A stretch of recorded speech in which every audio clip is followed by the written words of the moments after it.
We're delighted that the opening of the Dharma Treasury is happening at Naropa. It's always a little complicated to do things at Naropa during the academic year, and so you're going to move around a little bit, and thank you for your patience in advance for being willing to do that. On the other hand, we're also really happy that during the week you'll be able to engage with faculty and students who are on this campus. We have 3 in Boulder, but many students will be here, mostly undergraduates. So please feel free to talk with them, and it would be nice for you to talk with them about what their experience is at Naropa.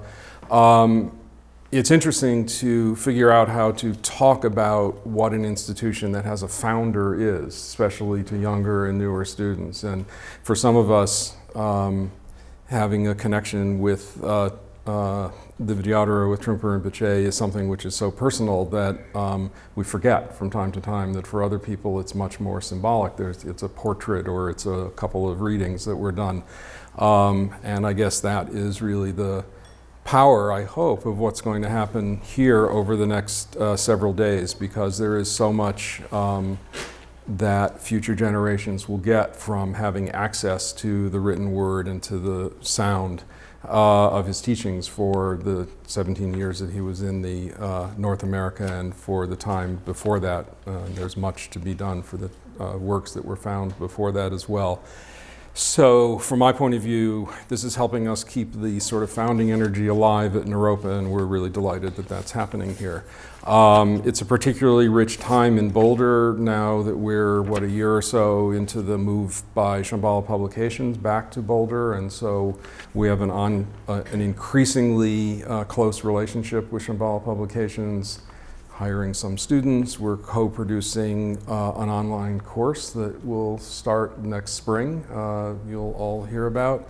And then also our friends at Sadra Foundation working on translation work from Tibetan. It's also based in Boulder, and so it's really becoming a quite rich and alive place right now. Carolyn also gave me a letter that Lady Diana Mukpo wrote, which I promised that I would read. So Diana Mukpo, Trungpa Rinpoche's wife, has taken extraordinarily seriously her right and responsibility to preserve and protect the teachings that Trungpa Rinpoche left for us as his heir and the sort of holder of the rights to those teachings. She's been incredibly open and cooperative in terms of the work that we've needed to do when we've had ideas about books to publish, and I say we, but they, really. And we're excited about some ideas that are coming forward about doing something more formal at Naropa, also in sort of living commemoration of our founder of the Vidyadhara. So grateful that Lady Diana has been a good friend and an incredible steward and guardian of this precious teaching. And she says, on behalf of the Mukpo family, I would like to welcome all the participants to opening the Dharma Treasury. This workshop offers the rare opportunity to work with the people who were directly trained by the Vidyadhara in the way in which he wanted his work edited and published. At this point in time, it is of great importance that this knowledge be transmitted to a new generation. The Vidyadhara taught tirelessly during the 17 years that he was in North America, and there's still a vast amount of material that has not yet been edited. These teachings are profound and precious, and in the right circumstances will be of enormous benefit to future generations. Having the opportunity to participate in this project is both a precious opportunity as well as an enormous responsibility. We wish you all the best in this timely project. Yours in the ocean of Dharma, Diana J. Mukpo. So welcome again, and have a wonderful several days here. Well, welcome everyone. It's really thank you. Delightful and an honor to have all of you here this evening. Or 2 of you are not here, actually. Almost everybody made it, but due to airline complications, a couple of people will be joining us tomorrow. And I think we can all see that this is a really diverse and interesting group. You probably don't know each other. You don't all know one another. And I think that's one of the most dynamic and interesting things that we've brought together. Somehow, I don't know if it's we, but the situation has brought together a group of people from different communities with different backgrounds, different hopes for what they might gain from this. And we also are waiting to see what will happen. I think Judy and I have been waiting, and others have been waiting a really long time to see what will happen. So welcome. Tonight we wanted to begin by talking about the scope of Chogyam Trungpa Rinpoche's work and what has been done, what needs to be done, and who is going to do it. That's our threefold logic. Okay. So Judy has created this fabulous PowerPoint and the first part of it is about the work, the published work of Chogyam Trungpa Rinpoche, and I'm going to say just a little bit about the early time before he got to North America. And just point out that from a very, very early age in Tibet, he was a student. Oh, thank you. Well, you actually have it printed out. How cool. Yeah. That he was a student and a practitioner and had a great deal to learn, and sort of crammed that into the first 18 years of his life, his formal Tibetan education. And then, as I think all of us know, he had to leave because of the changing circumstances in Tibet. And he walked out of Tibet for 10 months. It was a 10-month journey, an extraordinarily long journey, much longer than most other people made. He was in India for a few years, and there he was involved with education at the Young Lama School in New Delhi. And then it was moved, I think, up to Dharamsala. And then he arranged to go to England to continue his studies. He studied at Oxford University, and there he started his first Western meditation center, Samye Ling. And that was where he wrote his first book and had his first Western editor, Esme Kramer Roberts. That book was Born in Tibet, which gives a great deal more, background on his early upbringing. We wanted to mention when Chogyam Trungpa arrived in England, he was still a monk, but by the time he left, he had become a layman, and he was married, and that was over, I think he arrived around 1963, and he left for North America early in 1970. And a pivotal time for him was when he went back to Bhutan, and he did a long retreat at Taksong, which is a cave where Guru Rinpoche Padmasambhava had meditated before going to Tibet. He received, whatever that means, a Dharma text called the Sadhana of Mahamudra, the first Dharma that he received since he had come to the West, although he was back in Asia, but anyway. And that particular text talks essentially about the degeneration of the times, the problems of spiritual materialism, and the kind of spiritual confidence and warriorship that it takes to go forward in this era. So that became a pivotal teaching and affected, I think, everything that came after. And it was soon after that Trungpa Rinpoche's lifestyle really changed, and he began to be manifest as a very powerful Western teacher who came to North America very shortly after that. And also, while he was in England, he had his second editor. What? Oh, yes. There he is. And that's actually a photograph on his way to Taksong. Yeah. Hanging over us. And he traveled to India and Bhutan with Kunga Dawa, Richard Arthur, one of his students from England, who also became the translator with Trungpa Rinpoche of the translation of the Sadhana Mahamudra, and had just completed working on a book called Meditation in Action with him. And Esme Kramer Roberts, who was the editor of Born in Tibet, apparently told people that when Trungpa Rinpoche when she didn't think what he had to say was appropriate, that she would just change it or leave it out. So it was a very English approach. And there are certain things that might have been treated a bit differently in that book if she hadn't done that. Richard Arthur was, I think, much less likely to make those sorts of changes. And he with Trungpa Rinpoche, took the early talks that had been given in England and created a book that many of us know and love. It's a wonderful book on Buddha and the Paramitas. Phew. So then, after big changes in his life, Trungpa Rinpoche, then married to Diana Mokpo, moved to North America. That was the few. So. Yes, indeed.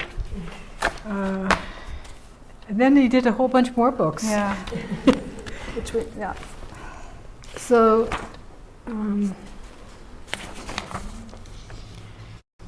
so as Carolyn said, Trungpa Rinpoche came to North America in 1970, and he taught for 17 years. So you could divide the books that were published as those during his lifetime and the books published after his death. In the early 70s, it's an interesting combination of books. 1972, he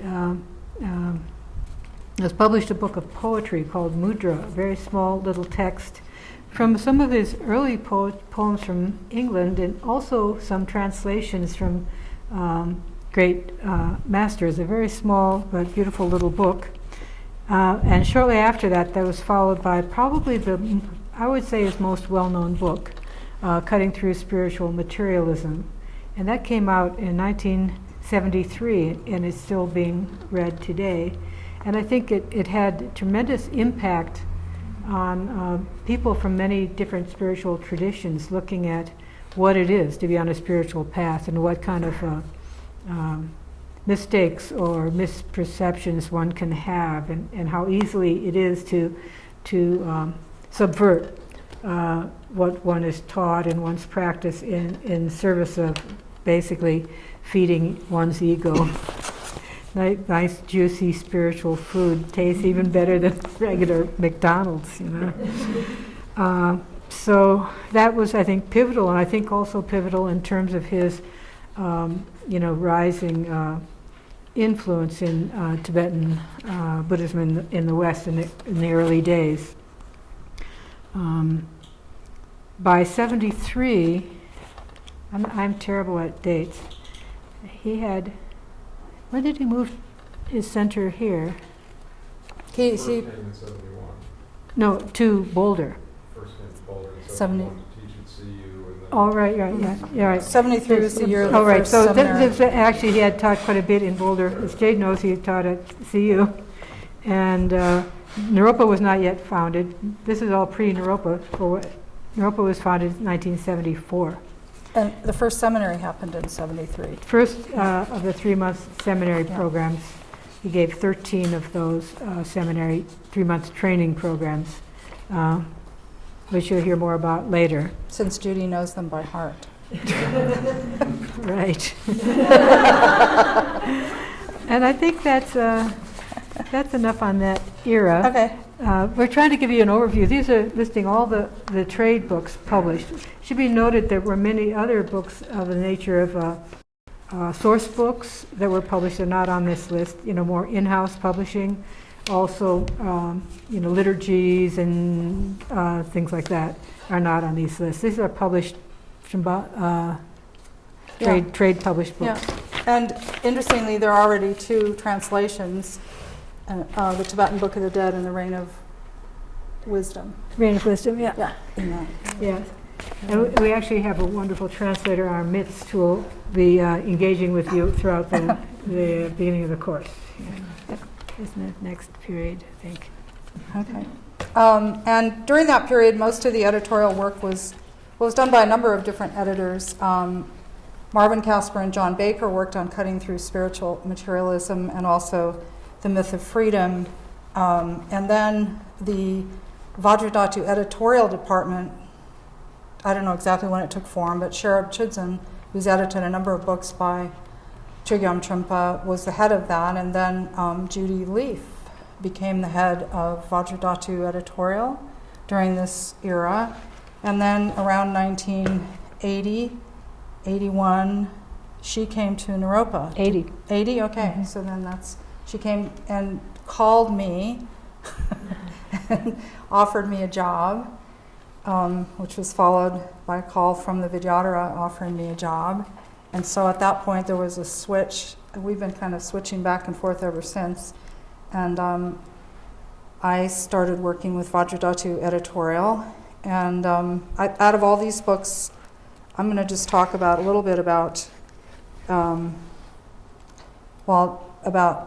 the Sacred Path of the Warrior, which was one of the first major books that I worked on with Chogyam Trungpa, and which proved to be a popular, or well-known book, and was important for me in learning from him a lot about what he wanted in the way of this is in this case a highly edited book that hopefully would be popular and reach a lot of different people. And maybe we'll have more to say about that when we get into the actual editing part of this.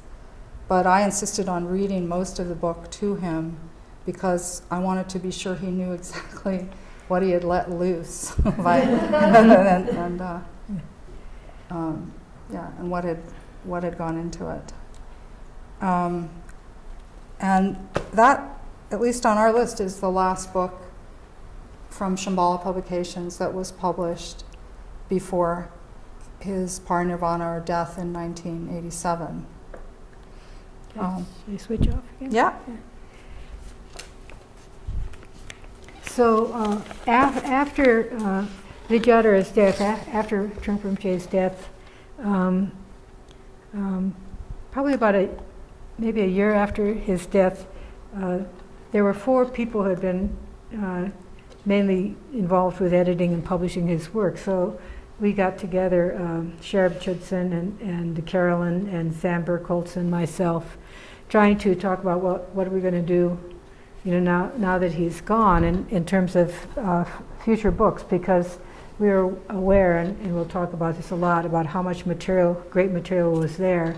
And it began at that era to try to have an annual meeting to decide what types of books, of all the ones we could do, that might be the most relevant or make sense for that particular time period.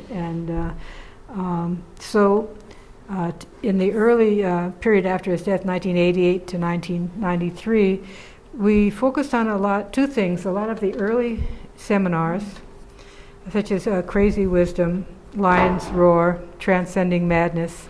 And we also wanted to have an emphasis. We hadn't published as many books on the Mahayana teachings as in the previous publications. So that you can see on the list of Training the Mind and Glimpses of Shunyata are going in that direction. So we had kind of somewhat very Vajrayana flavored early seminars, but also introducing more of the Mahayana teachings. And it's interesting that each of these books has a story, but we were not going to belabor, that we'd be up all night. But certain books have different. Training the Mind was one of the books that he specifically wanted done, and repeatedly brought up that he wanted it done. Other books, but it didn't happen in his lifetime, in spite of that, because of the nature of his editors and their neuroses. But it was also sort of like, I would say both Shambhala book and this Training the Mind book were a little bit different than most of the books we had been working on as editors in his time in North America, in that they had an aspect of compilation, as many books were straight going through a particular seminar or a series of seminar, and these books drew from different sources and were brought together into some coherent narrative. So they had a little bit of a different flavor that would show up in later books as well. But particularly the very first books after he passed away, we were we went through a period of editorial great caution because we didn't want to change anything. We almost went to the extreme of under-editing to some degree, rather than, we didn't feel confident or bold enough to work in a more, the next step of the editorial process. But I would say the Shambhala and the Training the Mind books were a little bit exceptions in coming out to the next era of approach to editing and working with material. And you see that Naropa had started, and many pivotal seminars were given at Naropa. Some have been made into books, but most have not. But the one we're going to work with this week is the first seminar from the first summer that he taught here. It's really wonderful, and somehow it slipped through the cracks, so therefore it's there for us, which is really great. I think you have to keep going a little bit to talk about the art of calligraphy, and All right. you can pass it on. Okay. Oh, yes. Yeah. Okay, so here you'll see a whole bunch more books. And there's a couple of stories worth mentioning in this list of books, since Carolyn passed this list back to me. I would point out the book, The Art of Calligraphy. In this section, there's The Art of Calligraphy and True Perception, Timely Rain. There's poetry and books on art and what is the nature of art, relationship to art and sanity, or art and Dharma, art and practice. Very much focus of the true perception. And in that art of calligraphy is recognizing across basically the country there are beautiful calligraphies, and they're gathered together to give a kind of a flavor of that aspect of his expression. So he taught in many ways in terms of language and gesture, and certainly in terms of his expressive art. Have most people, have you seen that book, The Art of Calligraphy? I'm just curious who has. No? Could you, if you have, or if you, all right, could you raise your hands if you haven't? So I'm just thinking, okay, we'll bring a copy in. You haven't seen it? Yeah. Have not. Oh, have not. Have not. Yeah. Have not. Yeah, Okay. yeah, Have then not. That didn't. Well, anyway, a bunch of people. All right. So. There's a couple other books. Yes, no, up, down. Okay. A couple other books that interesting in terms of teaching ARC. There begin to be more books focusing on psychology, although the Transcending Madness had come out previously, but Sanity or We're Born With, which Carolyn worked on. Also, a book that's probably not as well known as some of the others is based on his very strong connection between the Tibetan Buddhist and the Zen Buddhist paths. So the Teacup and the Skull Cup is based on teachings on Zen and how it relates to Tantra. And in the early days of his teaching here, many great Zen teachers came through and taught at Naropa and also at what was called Karma Dzong at the time and other places. And there's very close associations. In 1977, Rinpoche asked Maizumi Roshi to be in charge of the Naropa summer program while Rinpoche was on retreat. That's how much he trusted the Zen lineage, and Maizumi Roshi brought a number of his close students out for that summer when he was teaching on Shobogenzo and putting his students on the spot, and many of them became great teachers in their own right, such as Glassman Roshi and Daido Roshi and others. What year was that? 77. 77, Trungpa Rinpoche went on a year-long retreat. And later you'll see you'll see it very dramatic in terms of the books and teachings coming out.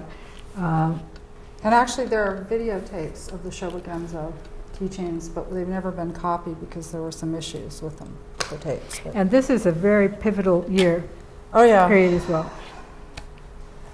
So by the time we got to 2003, as you'll see in this early 21st century list, there was so much material that the collected works of Chogyam Trungpa were published, volumes 1 through 8, which had all of this material that we've seen up on the screen before, plus several hundred articles that had been published in various contexts, magazines and small publications. This year, I've just finished working on the manuscripts of volumes 9 and 10. So starting with True Command, the next book that's up there, those are all in the next 2 volumes of the collected works. I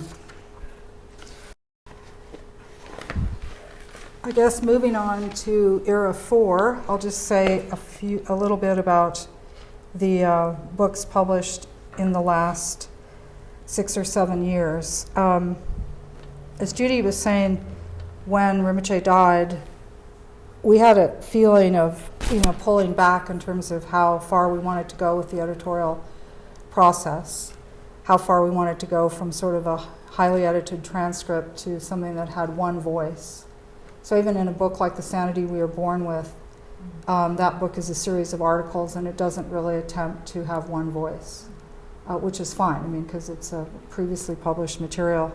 But then in 2009, I had worked previously on Shambhala, The Sacred Path of the Warrior, and then Great Eastern Sun, which was a much more sticking with, closer to exactly how he had given those talks. And I'd always thought there would be one more book in the Shambhala teachings. And after, in the early 2000s, I started to think that it would be about fear.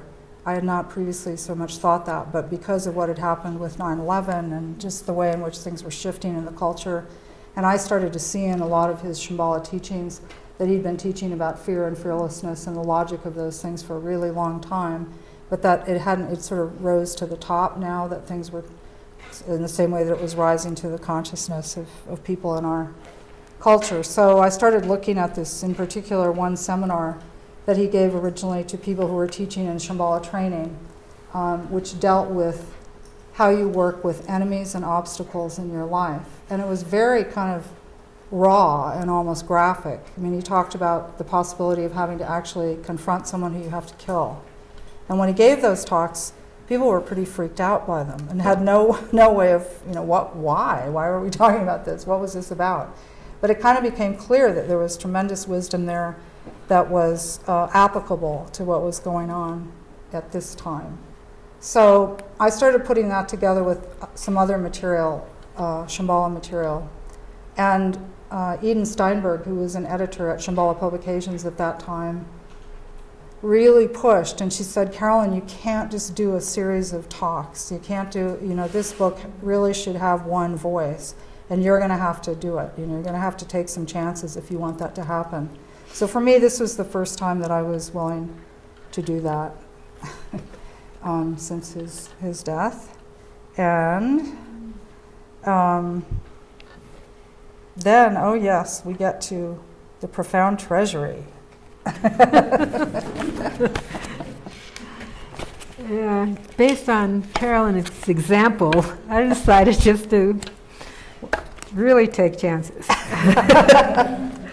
But we're now in the present period, and I thought I'd say a little bit about the profound treasury. That's another book that Trungpa Rinpoche directed to be done.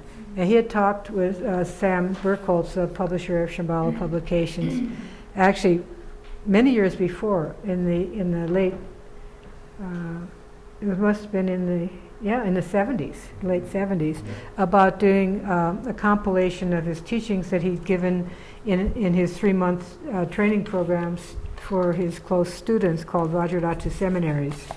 And actually, there was a first round, because I was the editor of Vajradhatu Publications from about 76 to 80. And It was one of the transmissions you gave me, a bunch of boxes filled with little slips. so if you have to remember that these were like pre-computer days. This is like for especially younger people, this is like really the dark ages. We had no internet, no computers, no any of that stuff. We did have telephones, but they were only landlines. No cell phones, but whatever. And so since it had come up at that time, and think about it, his first seminary was 1973, so by 1976, you'd only give like 4 seminaries, right? So, but nonetheless, he had said he wanted this done, so at the time I was working with Sarah Coleman in the editorial office, and we thought we'd give a go at doing this drawing together of some book from the seminary transcripts.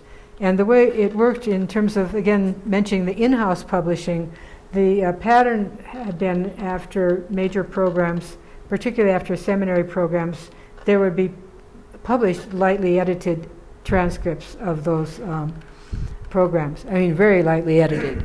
And so each seminary would produce 2 volumes of these teachings, one the Hinayana Mahayana and one the Vajrayana. So that was the raw material. We had these source book kind of level of material from the seminary teachings. So Sarah and I, trying to figure out how to put this into a book, we literally had cardboard boxes and scissors and cut and paste, right? So we tried to cut out, things that are on a similar topic and put them in the piles, so we'd have the raw material to try to start arranging the topics in some kind of narrative and all that to fit it together. And so we chopped and cut and piled and things, and we weren't really getting anywhere. And then fortunately, I lost my job because I went to the Naropa job that I had. Right, she hands me these boxes and she goes, these So are I this is incredibly precious and special project. And I'm going, oh, great. Oh, good. So I gave this, It went in the closet, I think. they pretty just much. disappeared somewhere. It was premature, and in retrospect, it would have been so bizarre because the teachings of the 13 years is a whole opus. It would have been just a few years. It wouldn't have, it didn't work.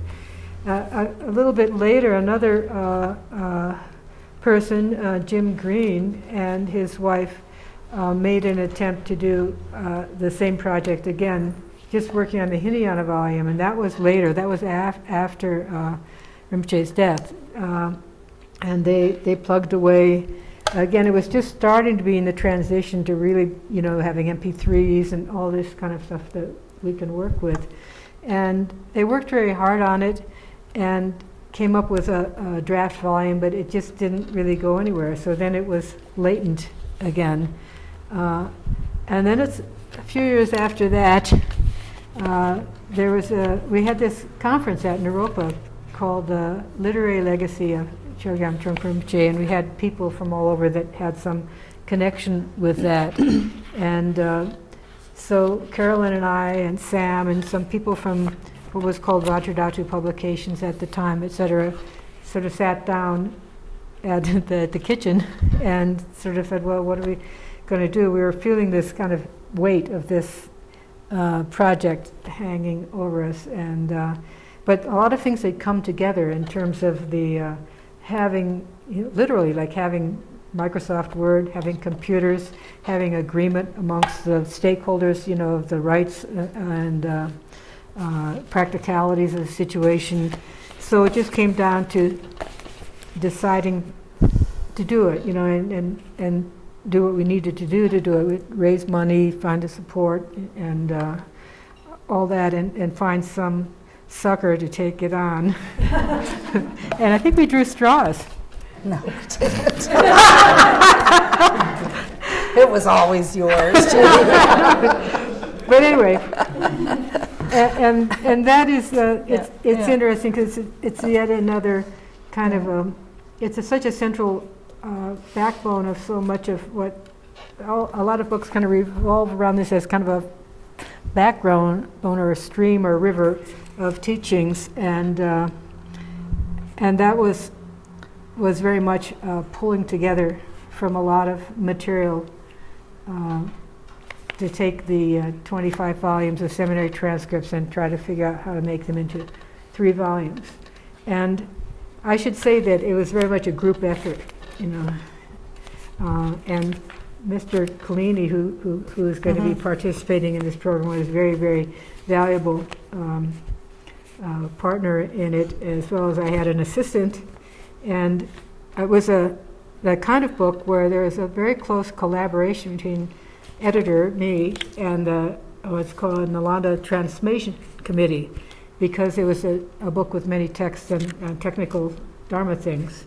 So there's a lot of dialogue involved all the way through.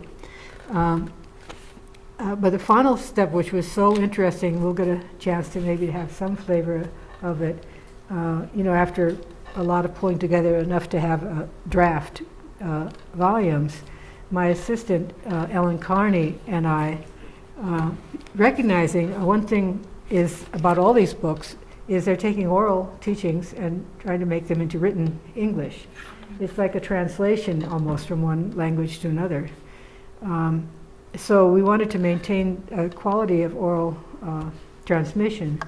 So when it got down to, you know, final refining stages of the editing, Ellen and I would have these retreats, and we would take turns reading. One would be reading out loud, the other one would be sitting there and interrupting and asking questions and with a critical mind, which came very naturally to Ellen very well. She was very good that way, but we wanted to hear it spoken, and we wanted to see if our understanding of what was in there came through in speech. So it was a really wonderful, like a seminar, unfortunately led by the two of us to each other. But oh well. And, anything else to say? Oh, there's some upcoming books. Without going into, I mean, I guess you can see that there have been a lot of books already, and a lot of people would think that that this must be close to it, you know. So this is a transition through what's been done. And what needs to be done. Are we at that transition? Can I go we forward? could mention that there's a few books coming out. You mentioned for sure. The collected works, volumes 9 and 10. There's a book on the life and teachings of Milarepa, and then a book on karma, all coming out. 2017, the Shambhala Pubs is putting a little bit of emphasis on Trungpa Rinpoche because it being the 30th anniversary of his passing. Yeah. Mm-hmm. So, here. At a certain point during Trungpa Rinpoche's life, we were going to have.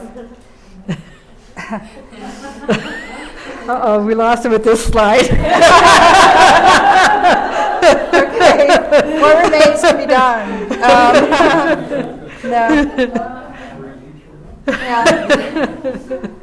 That kind of speaks for itself. At a certain point, we're going to have a certain kind of book that would go in the Dharma Ocean series. And at that point, but then Shambhala Publications said, let's just make them all the Dharma Ocean series. The numbers. Why would we have some that are and some that aren't? What sense does it make? So that was great because we were able to count everything, but still, look at that. And guess what? We have plenty of material. In some of the earlier books you'll see in there part of Dharma Ocean series. Yeah. That's what's referred to. Yeah. Okay, so then we are shifting. I'm looking at what needs to be done. Oh yeah. Okay, well we're going to talk maybe at another point about going into more depth about what the archival process is. But this is just to point out that in almost all cases, but not every case, the books that are published by Chogyam Trungpa Rinpoche, and by the way, Random House, who distributes his books, thinks it's really pretty funny that they still have very good selling books from a person who's been dead for 30 years. Mm-hmm. You know, they don't have that many authors who have books. coming out that where people That keep writing it. Yeah, they keep writing. A new book. What's the latest book? But and I guess there have been various approaches to this in the past, like finding Dharma or people having visions or being realized, and therefore. But in our case, we have tapes, and from the time that Rinpoche came to North America in 1970, he asked that his material be recorded. That was a personal request from him, and interestingly enough, he attracted a lot of people who had the technical skills to do a good job, so that there are very few, relatively speaking, maybe less than 5% of 2,600 recordings that have serious technical problems because they weren't properly recorded. There are a lot of other reasons they might have problems, but so very quickly, once you have an audio recording, then in order to the archival process would include transcribing that, would also include filing and cataloging both the original recordings and any other forms of the media, and then the continual upgrading of that technology, because unlike if you have paper and you have ink, it could last for a really long time. So in some ways, the best archival preservation that we have is books and transcripts if they're done on decent paper, because they'll last for potentially hundreds of years. They could, as opposed to all this other media, which is, while it seems so technologically advanced, also is incredibly fragile and subject to all kinds of problems. So, okay, now Judy's great. Oh, did you Oops, it's out of the order. round one? Oh, where'd it go? Oops, I don't know. Oh, there it is. Yeah, yeah, that's it. So, just to let you know that out of all, the videographer gave 2,626 individual talks, and unlike many people, his talks weren't repetitive, even if they had the same subject matter. So each one of them contains unique and interesting stuff. And of those, only 53% have been transcribed, at least as of the study that we did about 5 years ago, and things haven't changed much. So that's kind of incredible that we have all these recordings that are all of them are at least 30 years old now, and they haven't been, they've been digitized, the audio has, but they haven't been transcribed. And then at another point, I'll show you some transcripts, because what we call, oh, you got a transcript? Oh, okay. Yeah, I think next is find what two transcripts. Oh, there it is. There's a sample transcript page. This is a kind of raw material. So those aren't that easy. You can't just use technology to OCR them, optical character. You have to. There's a lot of work that has to be done on these things. Because we had many that were handwritten. So. Well, one amazing person. She's like a realized being. Thelma Hapgood did many transcripts in beautiful handwriting, and then you can see they're pretty rough. They're working with, and they're not accessible.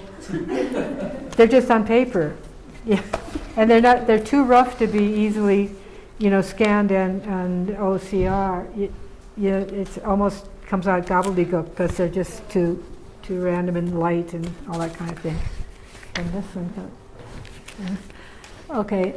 Pièce de résistance. Judy produced this incredible slide. I think it's amazing that she has this graphic representation. I could never do this. And this gives a sense of his teaching output, I guess, in terms of seminars, year by year from his time in North America. And you can see the 1977 was when he was on the year-long retreats. That's a big gap there. You can also see that the bulk of the material was in the first 7 years of his teaching. You can see how he was nonstop teaching in his early days, seminar after seminar after seminar after seminar. Yeah.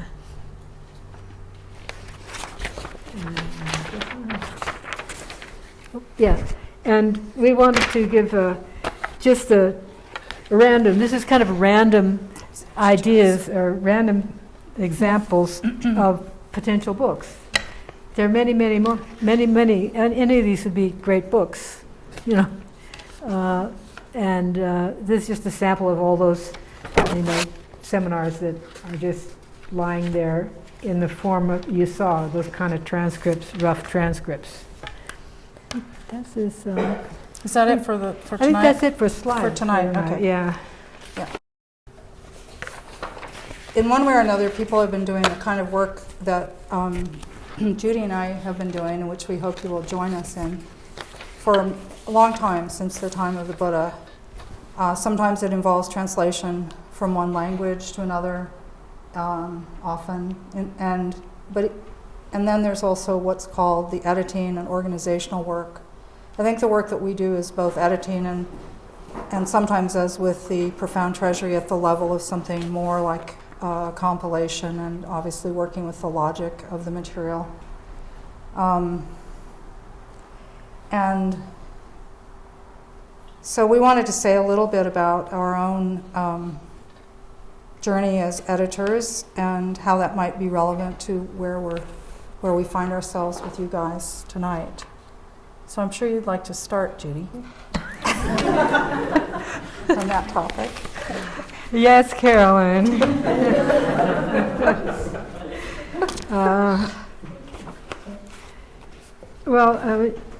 Starting with, I guess you could start with the question of how we encounter the Dharma at all.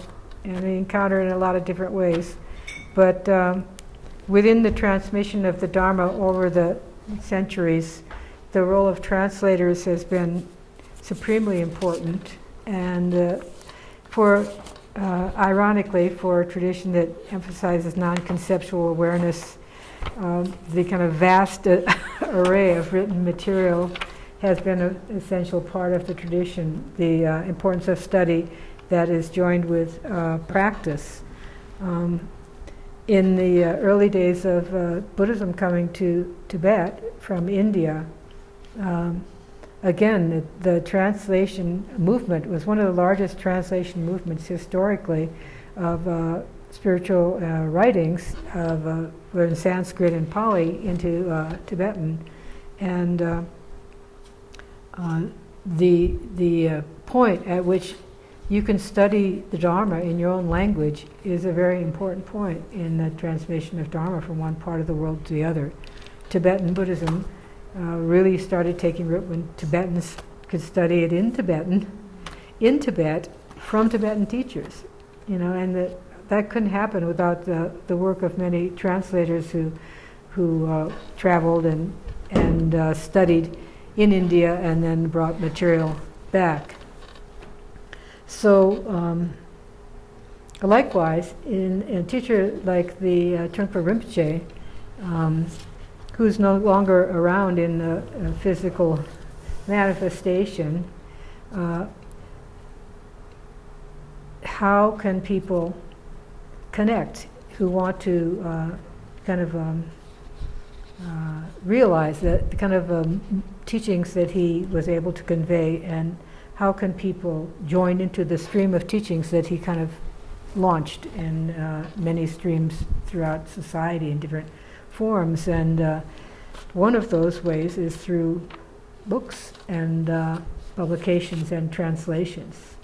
And I've met many people who felt a very close heart connection with his lineage and the various ways that it expressed through reading a line or two in a book, not even a whole book sometimes. When Zigar Kongtrul came as a surprise visitor at one of our main retreats that we did, and he said a similar thing. He said, I've met people who read a paragraph of Trungpa Rinpoche and say, he is my Vajra master. It's amazing.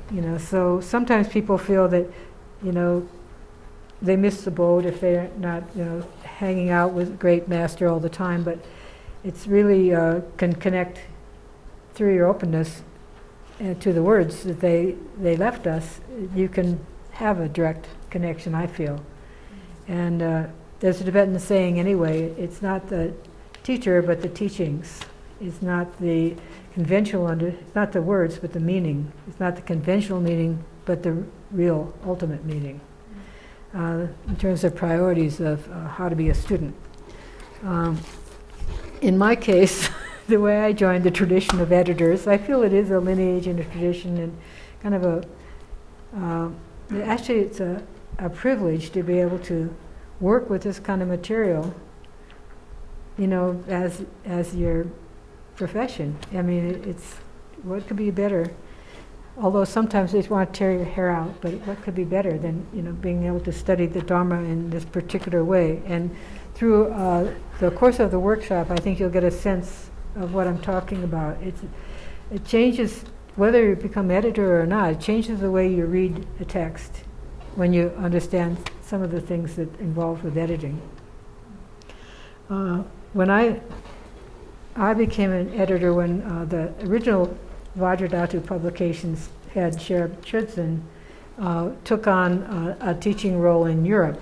And he had been the editor in the early days in terms of Vajradhatu publications, which again was an in-house publisher of source books, seminary transcripts.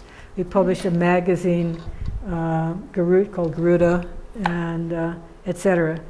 And so he offered me the job. Basically, I went into the office where Sherab was working. He said, here's a Chicago Manual of Style, and here's a page of how to do proofing marks with your pencil. Bye. And this is a book we're about to try to finish. And that was my entry into the editorial world. It was sort of like Kellen was saying, I plop in there, and I didn't have professional training as an editor.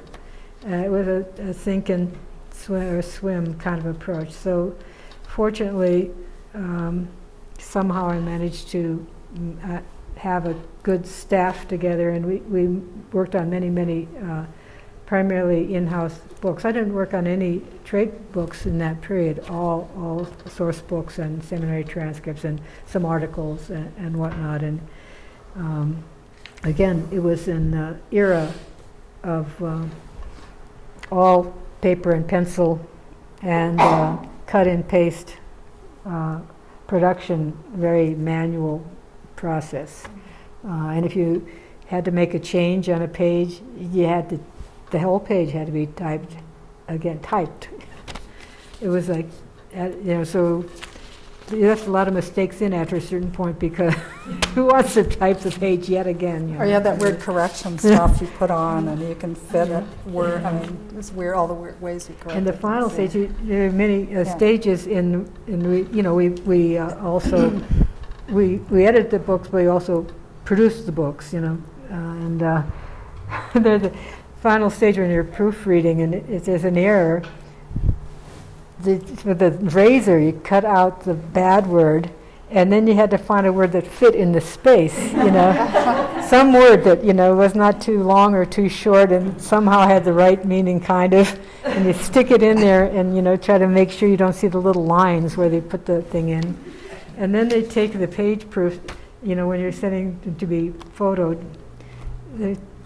Julie Runk, who was working with me, we take them, we had an office where the Boulder Bookstore is now, and she'd take the pages up to the roof of the building and spray this toxic kind of thing all over, like a spray of coating you had to put on before it could be taken to be photographed.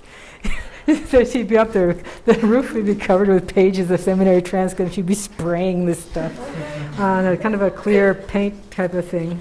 Anyway, it was a manual process at the time.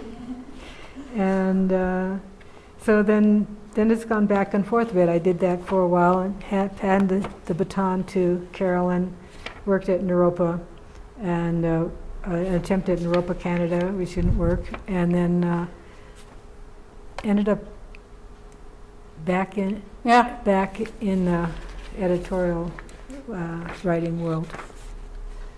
Yeah. So, well, I actually have. I think I'm really the last editor that that Rinpoche trained, and there are two people here who were my mentors. One of them is David Rohn, and the other is Judy.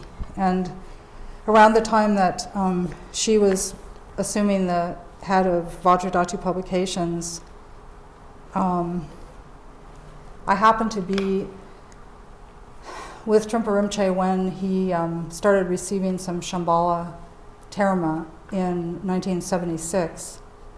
And he said to me, actually, I had thought it would be so great to do this kind of work because I had seen some of the work they were doing.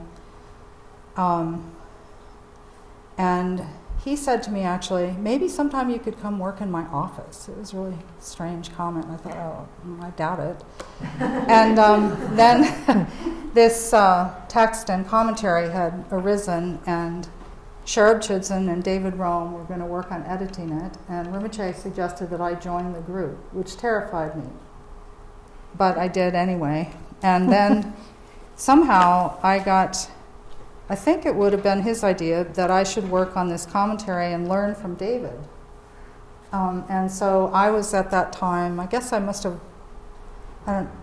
was working at that time for Shambhala Publications, and I would come over in the evenings and work with David on this text. And I thought initially, oh, this will be easy. I'll just put a comma here and a paragraph change here and a blah, blah, blah. And I go to my first thing with David, and he says, well, before we can even do anything with this, we have to create the outline. And there is an outline. Rinpoche dictated this with an outline, and we have to, remember that? And there's point 1 and point A and point 1A and point 1A, 1A. And we spent he spent, and I'm sitting there kind of taking it all down and getting this outline. And then he said, well, we have to ask him. And he was on retreat. So for one reason or another, I visited that retreat, and I took this massive bunch of questions to him. And he wrote a whole bunch of new sections in response to those questions, because the outline was inadequate in places. Anyway, it was all about structure. Mm-hmm. And then we started working on the words themselves. And David would say, well, you take these 3 pages and come back on Thursday. So I'd take them, and by now I was realizing there was a little bit more to this than I'd thought. And I would work on my 3 pages, and I would bring them in, and I'd pass them over, and he would go, and then he'd start with the first word, and do the whole thing. And my stuff was like a few words made it to the draft. And at one point I remember asking Trungpa Rinpoche when I had the opportunity, well, should I learn to edit in my own way or do it exactly as David does it? And his response was, you should learn to do this exactly the way David does. And I was like, never. And I remember when we got to the end of the text, which was months later, that I came in with a paragraph, and you only changed 1 word, and I felt like I was in heaven, that I had arrived. So I continued doing this kind of work. Just as a footnote, yeah. Years later, I had to re-edit the entire thing. Yeah, yeah, right, yes. Yeah. So anyway, that was my introduction, and then a few years later, when Judy went off to Naropa, I got a call first from her, and I kind of hesitated and thought I should be loyal to Shambhala Publications. And then through a series of events, actually I was the second choice. They offered the job to another woman, and she hesitated overnight, and when she didn't accept it on the spot, Rinpoche said, I want Carolyn, I'm calling her. So but I've never forgotten that I was the second choice. That I wasn't, and I should be very grateful to her, I think, that she hesitated and I got this incredible opportunity. So when I started this job, Judy told you what Sherab told her. Well, I had lunch with her, and she said something like, edit so that it's not confusing for the reader. Here it is. And I said, whoa, can I call you? And she said, sure. And then she was kind of gone. But it turned out that I found that when I started doing this work, that there was like something, like a mantle that descended. And I found that a few years later when I was writing memos about the archives and stuff, I found memos that Sherab Chudson had written like 10 years before, and it was all the same issues that I was dealing with, and very much the same point of view. And we had never talked about this. So I actually think that as we go forward, however we're going to go forward in the next week, that a lot of this is not just that people tell you things and you learn them, but that as you begin to get into the material in a particular way, then it reveals itself to you, and you start to see the issues, and also that it's a process. Like the first project that I had when I came to Vajradhatu Editorial was one of the Dharma art source books, which was an internal thing. And I did a terrible job on that. And I didn't really know what I was doing. But I learned a lot from doing it. And over time, I was given the opportunity to learn more. So I think that maybe there are certain things that are easier for some people to learn than others. And maybe there's something about the whole approach and what it really is about that for some people is much more difficult to grasp. But nevertheless, it's not just, it's that it really is something that you work with, and almost for me, has been a way of studying. And particularly like now, I'm working on a book on karma, which I resisted so much, but somehow it landed in my lap. And I felt like I was the last person, probably the worst editor, to do that kind of book. But I'm learning a lot. And It's your karma, yeah. Yeah, it's my karma. So anyway, yeah. So that brings us to what? Well, I could say a couple Yeah. more things, and that's in terms of just general.